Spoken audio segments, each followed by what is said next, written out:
To kick it off, man, Alex, tell the people a little bit about yourself, a little bit about how you got to where you are today, and then we gonna unpack all of what you've been through, man, and just have a good little time. Okay, so let me start from the hometown. Grew up in Portland, Oregon. Okay. It's a big city, but the black population is small. Okay. You know what I'm saying? So everybody kind of know everybody. You know, a lot of cousins, a lot of third cousins. You know, so to kind of give you a feel of what it's like. You know, growing up, I had 7 brothers. You know, I was the youngest up until 7 years old. So a lot of fights, if you can imagine, a household. You know, in a 2-3 bedroom with 7 boys.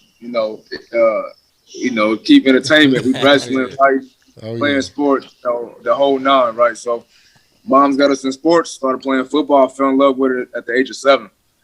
To the point where I used to go outside, man, and like just fall on the grass, come back inside, like, Mom, let me football player. You know, like really just like loved it. Yeah. You know what I'm saying? That carried me on, man. Through middle school, high school. Struggled academically in high school, went to a junior college in California. That's where I had my first taste of like real life. That's where dudes from Florida, Cali, Kansas, like all around the country that's coming to play. And we all sharing the same passion because, ain't no scholarships in junior college. Yeah. You know what I'm saying? You gotta really love the game for real. So, you sleeping in a 2-bedroom and there's like 12 of y'all. So people on the floor, on the couches, it's crazy. So you gotta really love the game for real. And really got a vision to get up out of there. So that like my first real taste of like adversity when it comes to the sport. So went through that, man. It was a struggle. We had dudes in there, man, who wouldn't last a month. Dudes couldn't make it through the season. Either it was financial reasons, people was hungry, couldn't keep up with the environment. It was just one of those things that I'll never forget, but it was also a blessing because it turned me into a man for real. And I stuck with my car for 2 months. And I remember they always kind of make fun of me, but I took like 26 semesters one semester. 26 units, one semester. And my mentality, bro, like honestly, I only really remember me being having that much on my plate. I remember just like, man, I have to go D1. That's the next step to go to the league. So I have to, no matter what. I had offers from, I had one other offer from Liberty University in Virginia, and they had D1 AA. That was like my highest offer because, again, I had bad grades out of high school, so it carried me to my college. They wanted me to cut my hair. It was a Christian school. And I was like, man, mind you, I'm a running back, and they getting the ball, that's where your boy Rashad Jennings went. Yep. Yeah. You know what I mean? Oh yeah. He was Playing nice. in Jacksonville, yeah. So, yeah. Giants too, right? Yep. So he was getting fed 20, 24 times a game.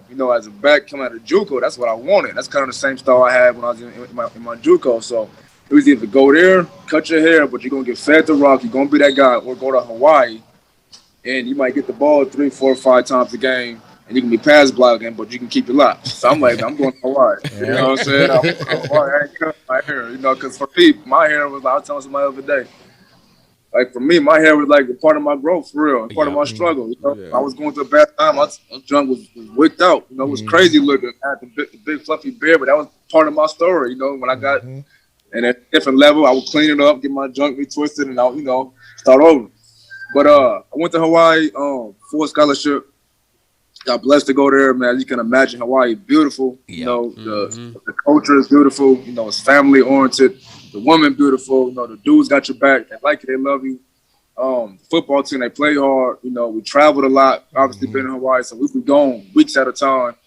It was just lovely. It was like a real blessing, man. Coming from sleeping in the car, taking 26 units, having a vision to playing in paradise. And winning and doing good and excelling. And now I'm getting the ball 19 times a game, changing the system up, really being that dude, like things were starting to manifest. So going through that, man, my best friend had got killed right before my senior season. He got killed February 28, 2010. And that kind of it turned me up. It was like, one, I stopped being afraid of dying. Because that was the closest thing to me to death. At that time, I was 21.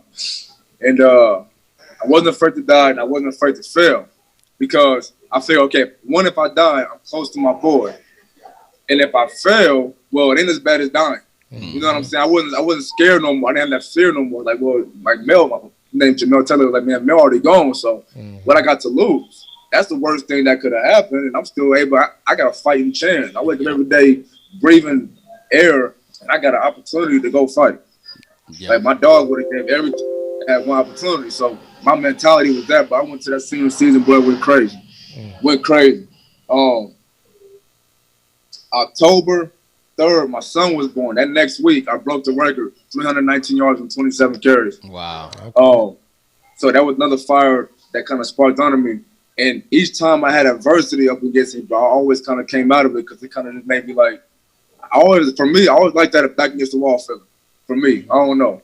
Some people like to, like, I don't like when it's nice out, you know, a nice game, the field is perfect. I don't like those. I like when it's raining, when it's cold, or it's snowing. You know, the field is uneven. You know, everything against you. I like them games. I like when the odds are against me. Always been that way. So, brought out that season and got blessed enough to go play in the NFL. You know, and again, that was a process. You know, childhood dream. Like I said, she's 7 years old, going outside, man, falling in the grass, coming inside, telling them off. I'm a football player. Now I'm really living this dream. You know what I'm saying? This childhood dream, bro. Like, it came true. I went to the combine. I'm at the Cam Newton's, Mark Ingram. I'm like, yo, this is Cam Newton right here. I'm sitting on the bus with Cam Newton, bro. Like, I was tripping. Like, you know, but that's when I realized, like, okay, they just like me. You know, we the same people for real. Yeah. So, go to Green Bay Packers.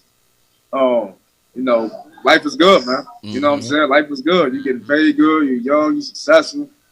Dream come true. You know, you living it. You know, everything is lovely. You know, a winning team. You got Aaron Rodgers at quarterback. Everybody knows Green Bay. They just won a Super Bowl the year before they drafted me, so I'm hot. You know, in my city, like I said, my city where I come from is a small community, so everybody know who I am. I can go anywhere I want.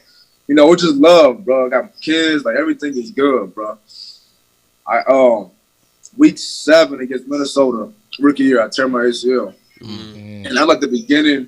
I always kind of look back and trying to figure out where that beginning was that I kind of fell off. And I keep always kind of saying this when my boy passed in 2010, but I think it was when my ACL got torn. Now, mind you, I haven't got injured from 7 years old until 23. You know what I'm saying? You got a heck of a run. 18, 16 years, bro, just playing straight through every single season, every fall, 16 falls.